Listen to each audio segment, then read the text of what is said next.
जिन्ना की पत्नी ने खुदकुशी की थी। पाकिस्तान के संस्थापक की दुखद प्रेम कहानी फ्लैशबैक। मोहम्मद अली जिन्ना पाकिस्तान के संस्थापक और मुसलमानों के लिए एक अलग राष्ट्र के कट्टर समर्थक, हमेशा से ही इतिहास में याद किए जाने वाले कठोर व्यक्तित्व नहीं थे। 1947 में भारत के विभाजन के लिए व्यापक रूप से दोषी ठहराए जाने वाले नेता के पीछे एक ऐसा व्यक्ति था जो एक बार गहरे, कमजोर प्यार के आगे झुक गया था, जिसने बाद में उसे दुख से भर दिया। जिन्ना विवादों में घिरे रहे। विभाजन से पहले के वर्षों में वे एक तीखे बैरिस्टर से मुसलमानों के लिए अलग देश की मांग करने वाले एक कठोर, अडिग आवाज में बदल गए। हालांकि अपनी पत्नी के प्रति उनका प्यार रतनबाई पेटिट उनके चरित्र का एक अलग तत्व प्रकट होता है। ये रतनबाई पेटिट की कहानी है, जिन्हें इस नाम से जाना जाता है। एक युवा पारसी महिला जिसने अपने दिल की बात मानने की हिम्मत की और 24 साल बड़े सुन्नी मुस्लिम जिन्ना से शादी की। हालांकि एक साहसिक प्रेम कहानी के रूप में शुरू हुई यह कहानी असहनीय दुख में समाप्त हुई। रूटी के साथ वास्तव में क्या हुआ? कोई इतना प्यार करने वाला, अपने परिवार, धर्म और समाज को चुनौती देने वाला, अपनी जान क्यों ले लेगा? जब रूटी की मुलाकात जिन्ना से हुई, बम्बई के सबसे कुलीन पारसी परिवारों में से एक से ताल्लुक रखने वाली रूटी बुद्धिमान और जीवन से भरपूर थी। 1916 में दार्जिलिंग की यात्रा के दौरान जब उनकी पहली मुलाकात जिन्ना 40 से हुई, तब उनकी उम्र 16 साल थी। जिन्ना, जो दशकों पहले अपनी पहली पत्नी इमीबाई जिन्ना को खोने के बाद एकाकी जीवन जी रहे थे, तुरंत उनकी कृपा की ओर आकर्षित हो गए। रूटी भी उनकी बुद्धिमत्ता से मंत्रमुग्ध हो गईं। हालांकि शीला रेड्डी की किताब Mr and Mrs Jinnah, the marriage that shook India के अनुसार उनके प्यार की कीमत बहुत अधिक थी। जैसे ही जिन्ना को रूटी से प्यार हुआ, उन्होंने रूटी के पिता सर दिनशो पेटिट से अपनी बेटी की शादी करवाने के लिए कैसे संपर्क किया जाए, इस बारे में सोचना शुरू कर दिया। जिन्ना 40 साल के थे और मुसलमान थे, जबकि रूटी बाई का परिवार पारसी था, जिससे उस समय उनका मिलन बहुत मुश्किल था। जिन्ना ने सावधानीपूर्वक दिनशो से पूछा कि क्या उन्हें लगता है कि अलग अलग धर्मों के लोगों के बीच शादियां होनी चाहिए। दिनशो अपने विचारों में प्रगतिशील थे, इसलिए वे इस विचार से सहमत थे।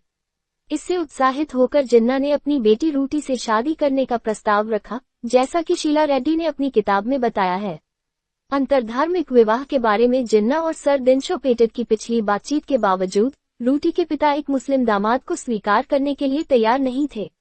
उन्होंने जिन्ना को उनसे मिलने से रोकने के लिए कानूनी कार्रवाई की भी मांग की। हालांकि इस जोड़े ने गुप्त रूप से पत्र लिखे और इंतजार किया।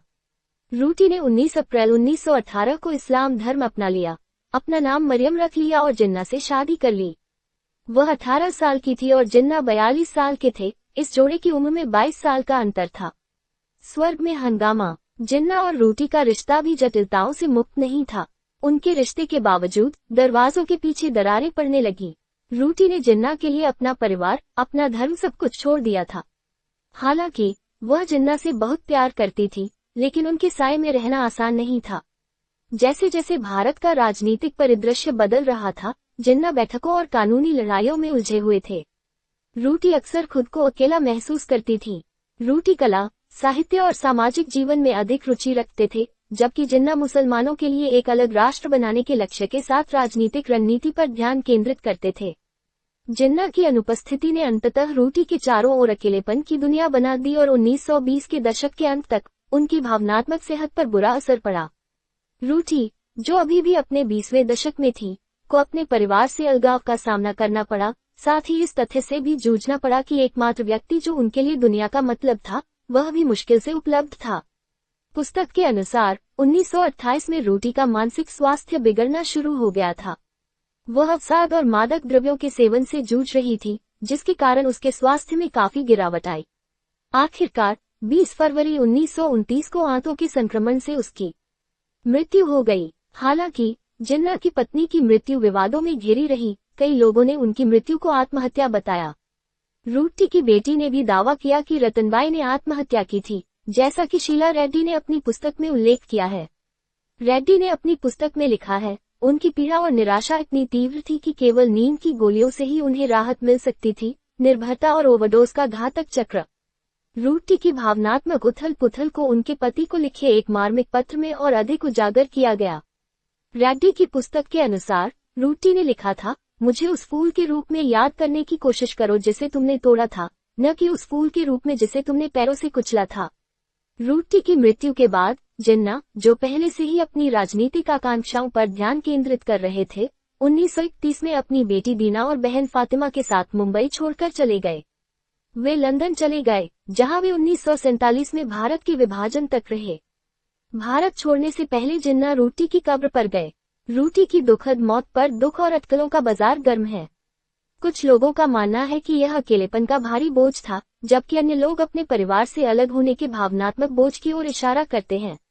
इतिहास अक्सर बड़े भाषणों और महान उपलब्धियों को याद रखता है, लेकिन उन पलों के पीछे रूटी जैसी शांत कहानियां हैं, जो हमें दिखाती है कि सबसे शक्तिशाली नेता भी इंसान थे, गहरे प्यार के काबिल और गहरे नुकसान से भी प्रभावित।